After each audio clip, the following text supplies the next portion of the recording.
Hey everyone, it's Mari. Thanks so much for stopping by my channel today. I have another Christmas card for my Christmas card series today, and I'm going to start out with a piece of 6x4 Canson watercolor paper, and I'm just going to do a little bit of watercoloring using some distress inks. So I'm starting out here with a fairly wet piece of watercolor paper. I've put just some clean watercolor, some clean water on there, and now I'm just going to take some picked raspberry, some seedless preserves, some chipped sapphire, and some black soot. And I'm going to create just a really pretty kind of a pinky purple sky effect in the background. And I'm not going to do more than one layer of this ink. I'm actually going to let this dry, and then I'm just going to create the rest of the card. So I didn't take too much time to do the watercoloring for this card. It was actually a really super quick process. So you can see there that I'm just going over that ink a little bit with that black, and so that you can see now that it's dry, it just has almost like a really pretty purpley black with a little hint of that blue in there for that sky. Now I'm going to just take some Copic ink, and this is just from the little pot of white Copic ink, and I'm going to just water that down a little bit. I've put this onto a acrylic block, and then I just added that water and took that little paintbrush and just flicked it off to create some snowflakes or the hint of snow or a snowy sky. And now I'm just taking the Season's Greetings stamp from the Mama Elephant Season's Wishes, and I'm just going to do some embossing using some Versamark ink and some Stampin' Up! Gold embossing powder. You just saw that I treated that paper with a little embossing bag there, just the little anti-static powder tool, so that there's the embossing powder isn't going to stick all over my base here. I only want it to stick where that Versamark ink is, and so that anti-static tool helps prevent the powder from sticking where you don't want it. So now that I've got that gold embossing powder on there, I'm going to just heat that up.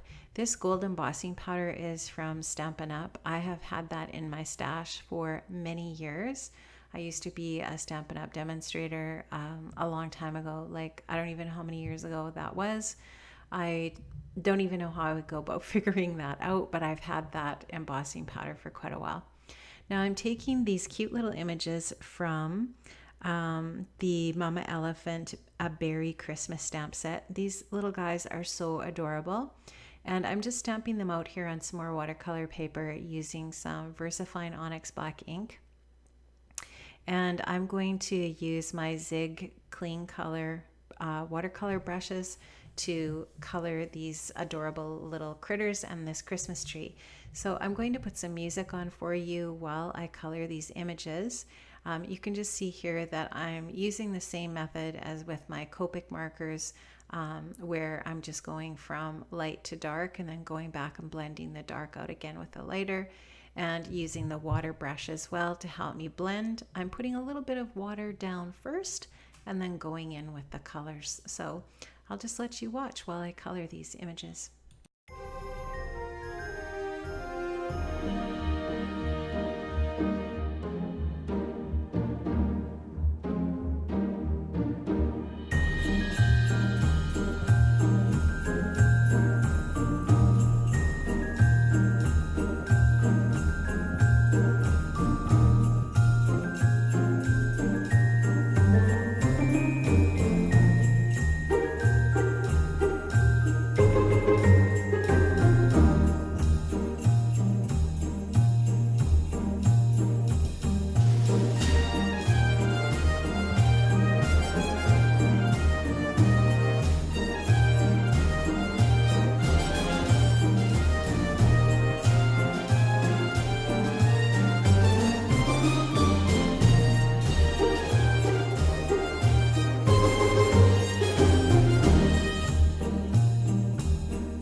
Okay, so I'm just finishing up the coloring now, and I'm just going to put a little bit of brown on the base of that tree, and all of my little images are going to be finished. So I'm going to add a little bit of sparkle and shine with some clear Wink of Stella, and so you'll just see me here going over all of these images with that little bit of sparkle. And I always like to finish off my little critters or whatever the images are on my projects with a little bit of this sparkle pen. It's just really super easy. It dries really fast, and it's just a really fun way to add a little bit of extra pizzazz to your project. So I'm just going to finish up with that Wink of Stella. Now I'm just going to go in with my white Sakura gel pen, and I'm going to add some little polka dot detail to those little scarves. And I'm going to add some glossy accents to the Christmas balls on the tree and in the hand of that one little bear. And I'll also add a little bit of diamond stickles to the little pom-pom of the blue scarf on the little bear on the left. And I'm going to add some sequins off camera to the front of my card, which you'll see in the still shots at the end. So my card is going to be almost finished here. I'm just going to adhere the front onto my 6x4 card base, and it's a top folding card. I'm going to stamp a sentiment in a bit off camera, I believe, to this inside of my card from that same Mama Elephant Season's Wishes stamp set. And I really like how this card turned out. Now I am going to off camera go in and add a little bit of snow to the tops of my little critters, some little snowflakes with that Copic ink, and onto my tree, just because, you know, the snow is falling after all, and there's no snow on them, so it looks a little bit odd. You can see that I've added those sequins, and I added a little bit of grounding in the Zig clean color brushes to underneath where the little bears are standing on that snow. And you probably already noticed that I didn't do that background sky all the way to the bottom of the card. I wanted to leave that white strip at the bottom to make it look like there's snow there. And I'm just showing you this is the sentiment set that I used eventually on the inside of my card. Thanks so much, guys, for stopping by and joining me for my little Christmas card series. I'm having so much fun, and I hope you're enjoying it too. See you another time. Have an amazing day. Bye-bye.